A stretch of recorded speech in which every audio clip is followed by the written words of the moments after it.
কি গো, তুমি কি ঘর পরিষ্কার করছো নাকি ধুলো রাখছো? ঘরের যখন কাজ হয় কত ধুলো জমে, কত নোংরা জমে, সেসব এক হাতে পরিষ্কার করতে কত টাইম লাগে। তোমার কত ধারণা রয়েছে?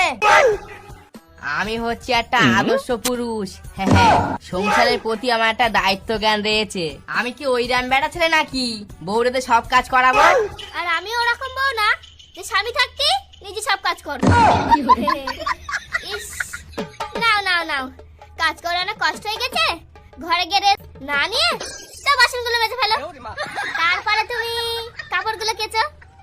আর কি কোনো কাজ রয়েছে ম্যাডাম? না, আর কিছু নেই।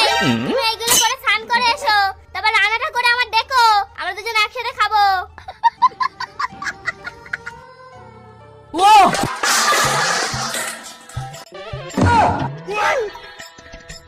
ও মা গড, এ তো পুরো এলিগন। কই কই এলিগন কই? ও মা, এটা তো আমি। তুমি আমার এলিগন বললে? এ তো তোমার ছেলে। আমার ছেলে। আর তোমার কি ভাইপো?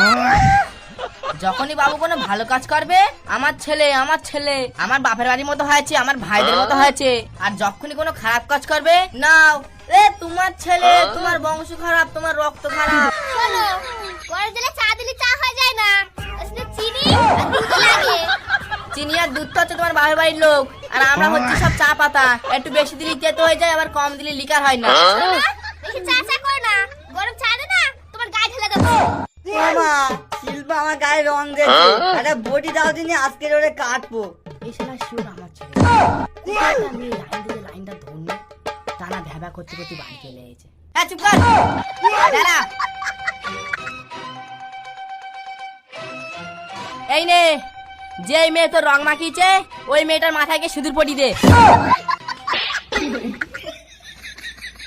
ঠিক হয়ে একটুখানি রং দিয়েছে বলে সিঁদুর তুলে দিতে হবে?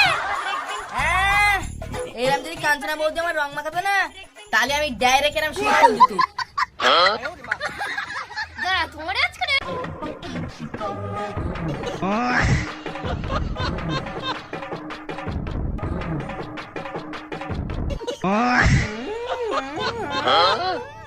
আমার দিকে কেউ দেখে না, বটিটা যায় না। এই চুপ করতে পারছিস না? দেখতে পাচ্ছিস না বাবা মা এখানে ঝামেলা করছে? চান করে না করে এখানে দাঁড়িয়ে রয়েছিস কেন?